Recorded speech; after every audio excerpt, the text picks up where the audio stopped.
Bonjour à tous et bienvenue dans cette nouvelle vidéo. Cette semaine, guidance collective, comme une semaine sur deux sur cette chaîne, tu le sais maintenant. Cette semaine, la thématique de la guidance, c'est spirituel. Ça a été une demande de la part de ma communauté Instagram et c'est donc parti pour aller définir un petit peu ce qui se passe au niveau de ton évolution spirituelle aujourd'hui. Cette guidance est conçue de façon intemporelle, donc même si tu vois cette vidéo 6 mois après sa mise en ligne, ça peut quand même t'apporter certains éléments de réponse. Après, comme toujours avec une guidance collective, je t'invite à garder ton discernement, tes distances et à te réapproprier les messages pour toi personnellement. Cela ne vaudra jamais une séance de guidance personnelle ou le fait que tu te tires toi les cartes. Évidemment, sens-toi libre de te réapproprier mon tirage et de réaliser un tirage équivalent avec tes propres cartes à la maison. Je vais donc t'inviter à choisir parmi le tirage numéro 1, 2, 3. Prends ton temps, laisse les cartes réellement t'appeler. C'est vraiment ça l'objectif en guidance collective, c'est de prendre réellement ce qui nous appelle. Et s'il n'y a rien qui t'appelle aujourd'hui, je préfère que tu passes ton chemin plutôt que tu prennes des messages qui ne te seraient pas destinés. Comment j'ai conçu ce tirage? À chaque fois, on aura une première carte qui est de l'oracle des énergies lumineuses d'Alicia Mollet, pour nous aider à comprendre quel est notre objectif actuellement dans le domaine de la spiritualité. Quel est le but, quel est le goal, quel est l'objectif, qu'est-ce qu'on recherche, vers quoi on tend. Ensuite, en deuxième ligne ici, avec une carte de l'oracle Béline complétée d'une carte de l'oracle d'Anka de Stéphanie Abellan, on ira comprendre un petit peu ce qui coince, ce qui est chafouin, ce qui n'est pas fluide, pour pouvoir t'apporter des pistes pour le débloquer. Enfin, en troisième ligne ici, toujours avec une carte de l'oracle d'Anka, avec en association une carte à chaque fois de l'oracle des ors et des ombres de Stéphanie Lafranc, la tisanière tatouée sur les réseaux, on va pouvoir aller chercher plutôt du conseil, ce qu'on peut mettre en place aujourd'hui pour toi, pour débloquer cette situation. C'est parti donc, je démarre avec le tas numéro 1 et je retourne la première carte ici. Waouh! L'objectif ici, c'est l'amour. Alors, l'amour ici, je le vois vraiment comme l'amour inconditionnel. Le fait de savoir tout accepter, le fait de savoir aimer les situations, même les plus compliquées, même les plus souffrantes, trouver la capacité d'amour, même dans les endroits les plus sombres, pour paraphraser Dumbledore, on est vraiment ici sur une carte qui, pour moi, ressemble à de l'inconditionnel. S'accorder la conditionnelle à soi, accorder la conditionnelle à l'autre, vois ce qui résonne le plus pour toi, mais on est vraiment évidemment dans du haut niveau ici, dans votre quête spirituelle actuelle. Alors, pourquoi c'est compliqué? Qu'est-ce qui est compliqué pour vous qui avez choisi le tas numéro 1? Lien à la mer, associé avec la carte bonheur. Est-ce qu'on nous a transmis maternellement des choses qui ne sont pas un petit peu compliquées? Ici, je vois les deux possibilités de la complication. Soit on a manqué d'amour maternel et du coup c'est compliqué parce qu'on n'a pas le modèle, soit justement on a eu un tellement joli modèle que ça nous semble hyper compliqué. Il y a une forme de pression ici peut-être sur comment aimer aussi bien que maman nous a aimés, comment se rapprocher de l'amour maternel. Là, il y a vraiment cette énergie-là. C'est presque comment me sentir digne d'aimer. Il y a presque une notion de mère céleste ici. Pourquoi pas des énergies telles que celle de Marie. Comment se sentir digne à accueillir cet amour inconditionnel. Comment se sentir prêt à être aimé comme une maman aime ses enfants, sans voir le négatif, ou en tout cas en acceptant pleinement le négatif. On est vraiment sur l'inconditionnel pur, là il n'y a aucun doute, vraiment.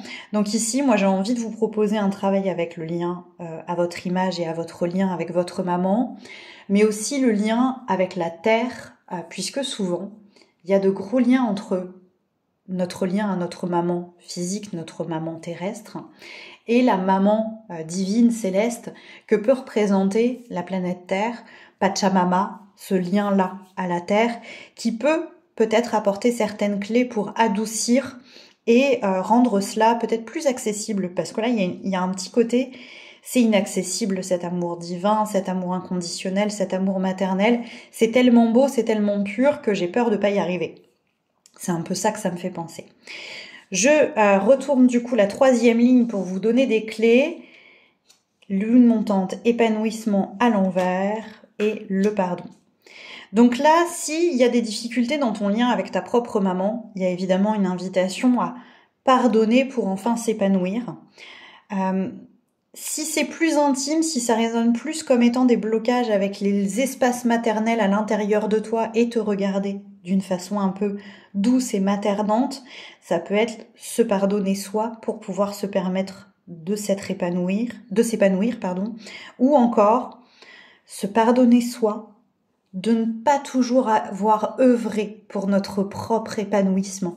Là, j'ai vraiment ce lien maternel de soi à soi, où on se regarde à un moment objectivement et où on se rend compte que parfois on a été notre pire ennemi, alors qu'on aurait dû se protéger comme une mère protège son enfant, qu'on devrait s'aimer comme une mère aime ses enfants. Bref, remettre du lien maternel entre soi et se pardonner les fois où on n'a pas réussi à le faire. C'est très très beau les numéros 1 là, ici vraiment on est sur un très très joli niveau. Prenez votre temps parce que l'inconditionnel c'est tout un programme, mais c'est un très joli programme. C'est parti pour ceux qui ont sélectionné le tas numéro 2 avec la première carte ici, waouh, la source. Ici, ce qu'on recherche, c'est vraiment le lien au divin. Hein. On est vraiment en train d'avoir une quête de foi, à proprement parler. Comment je rentre en lien avec le divin, comment j'exprime, comment je vis ma foi au quotidien. On est là ici sur du joli level également. Vos quêtes spirituelles actuelles, messieurs, dames, sont assez jolies, hein, je dois dire. Donc là, on est vraiment dans ce lien à la source, l'univers, Dieu. Tu appelles ça comme tu l'entends évidemment en fonction de tes croyances à toi. Donc là où on était peut-être sur des énergies très maternelles, ici on est peut-être sur des énergies plutôt de Père Céleste. On va aller regarder ce qui coince ici pour vous, ceux qui avaient choisi le tas numéro 2. Peur du futur, waouh. La grâce. Waouh, pardon, c'est assez intense pour moi, je trouve ce tirage assez sublime. Ici c'est comment je trouve le moyen de m'en remettre à Dieu. Là, la question, elle est évidente, c'est est-ce que j'arrive à avoir suffisamment foi pour savoir que tout ce qui m'attendra est pour moi, est un cadeau. Comment avoir foi en ce que j'appelle moi la beauté cachée, comment avoir foi en son soutien, en sa présence au quotidien, même dans les périodes les plus compliquées, comment faire confiance au plan, comment faire confiance dans les épreuves qu'on a choisies en association avec le divin. C'est très très beau, c'est très très dense ici, hein. On est vraiment sur de la foi pure. Je regarde donc ce que nous promet la troisième ligne, mais je pense dans tous les cas à vous lire des paroles que j'ai reçues il n'y a pas longtemps. Je vous en dis plus dans 2 minutes. Rituel à l'envers. Ouais, ici, il y a vraiment le message de il n'y a pas besoin d'espace pour accueillir la foi, la prière. Là, il y a vraiment le message de ta foi, elle est accessible partout. Évidemment que tu peux te rendre à l'église, évidemment que tu peux ritualiser ton lien au divin, mais ici, c'est un rappel qu'il n'y a aucune obligation et que où que tu sois, quelle que soit ta demande, tu peux la poser naturellement. Qu'il n'y a pas besoin de faire tout un foin de cette foi, qu'elle est accessible partout. Qu'elle est accessible partout et ici, il y a une invitation par contre à s'autoriser au niveau du corps énergétique. Tu vois, la carte qui sort, c'est celle du soin 7 chakras. Je le vois pas du tout comme une invitation à te faire un soin, hein. C'est pas du tout ça. Mais de t'autoriser peut-être à percevoir l'énergie divine qui circule déjà en toi et te rappeler qu'en fait, cela fait déjà partie de toi, à proprement parler. Que tu n'as rien besoin de faire, que tu n'as rien besoin de ritualiser, que le divin, c'est déjà ce qui se passe en toi, dans ton intime, dans ce corps énergétique qui circule et qui t'alimente déjà de cette grâce divine. Vraiment. Je reprends les petits mots que je voulais vous lire. Je vais l'attraper, il n'est pas là. Je l'avais noté, j'ai vu ça il y a quelques jours. Je retrouve juste la petite page. C'est les paroles d'une sainte. Alors, on est de confession catholique ou pas ici, hein, évidemment, c'est pas l'objet que de vous convaincre à quoi que ce soit. Simplement, sa phrase a tellement résonné que j'en ai pris note dans mon petit carnet ici. Donc c'est Sainte Joséphine qui disait « Je suis définitivement aimée. Et quel que soit ce qui m'arrive, je suis attendue par cet amour. » Il y a vraiment ce lien ici, dans cette foi, que quel que soit ce qui vous arrive, quel que soit ce qui est prévu pour vous dans cette incarnation, derrière il y a l'amour du Père, derrière il y a l'amour divin qui t'attend et qui sera au rendez-vous. Et tu n'as rien à faire spécifiquement pour le recevoir, si ce n'est que d'être, tout simplement. Waouh! Très très beau aussi ce tirage-là, hein. Je regrette pas d'avoir fait une guidance spirituelle avec vous. Et c'est parti pour le tirage numéro 3. La force. Waouh. Là, l'objectif, c'est de se montrer ce qu'on a, hein, ce qu'on a dans le ventre. Là, c'est vraiment ça qui résonne ici. C'est de quoi je suis capable, quelles sont mes forces. Me montrer, peut-être après tout ça, tu vois, il y a peut-être un petit lien. Une fois que j'ai pris conscience de ma place sur Terre, une fois que j'ai pris conscience de l'amour divin, comment je mets en œuvre tout ça, comment je me mets au service de moi avec la force au bon endroit. C'est très très beau aussi. On regarde ce qui coincouille, choc émotionnel, trahison à l'envers. Ici, on vient m'indiquer qu'il y a une forme de culpabilité à pas avoir su réagir, à avoir peut-être par le passé considéré que tu manquais de force, que tu n'avais pas su réagir, que tu n'avais pas su te défendre. J'ai vraiment la notion presque de défendre, hein, défendre son bout de gras, défendre qui l'on est, défendre sa posture, défendre sa position. On n'a pas su réagir, on a été dépassé par quelque chose qui nous a touché fort émotionnellement, et du coup, on en a remis en question toute notre capacité à être fort, comme si le fait de ne pas avoir su réagir une fois ou deux avait défini le fait qu'on était faible. Et là, il y a vraiment un truc qui me remonte en termes de ressenti, qui est, mais c'est pas parce que tu n'as pas su réagir que tu es faible. C'est pas parce que une fois ou deux tu as été désemparé émotionnellement que tu n'es pas fort. La force et l'accueil émotionnel sont peut-être deux choses qu'on va apprendre à associer, mais qui au départ vont pas ensemble. On a tous le droit d'être désemparé devant une situation, ça veut pas dire qu'on est faible. Ça veut dire que sur le coup, on n'a pas su trouver les ressources et qu'on a appris à aller les chercher, et peut-être que c'est ça finalement la force. Je regarde le tas numéro 3 avec vous,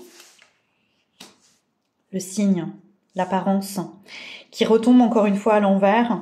Ici, l'objectif, c'est justement pas les apparences que ça a donné, de se laisser peut-être, entre guillemets, le mot qui me vient, c'est marcher dessus à ce moment-là. Effectivement, t'as pas su te montrer fort à ce moment-là. Mais est-ce que c'est grave ?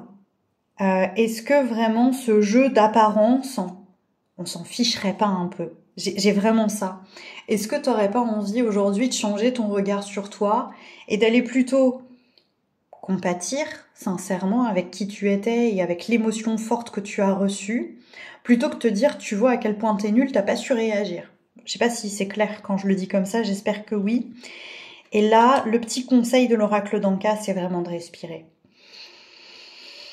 Respirer dans le sens, laisser passer l'émotion et le torrent, pour ensuite trouver la force de l'accueillir, pour ensuite trouver la force d'aller chercher les ressources nécessaires, et non pas se précipiter. Là, j'ai l'impression qu'ici, le message, c'est que la force n'a rien à voir avec une forme rapide. Que la force, parfois, c'est de savoir accepter la situation sans pouvoir agir dessus. Que la force, parfois, c'est savoir reconnaître que pour le moment, on ne sait pas réagir. Il y a un côté force du discernement ici, et non pas force forcément dans l'action. La douceur de l'acceptation d'une situation peut être une démonstration de force quand tout nous crie à l'intérieur de nous que c'est terrible. Je sais pas si c'est clair, j'espère que oui. Ce tirage est d'une beauté sans nom. Je suis très très reconnaissante d'avoir pu vous transmettre ces très très beaux messages. N'hésitez pas, si vous avez des questions, évidemment comme d'habitude, à venir me les poser dans les commentaires. Je me ferai une vraie joie de vous le transmettre. Dans tous les cas, je vous remercie d'avoir été là. N'hésitez pas à me faire part de vos envies pour des prochaines guidances dans les commentaires également.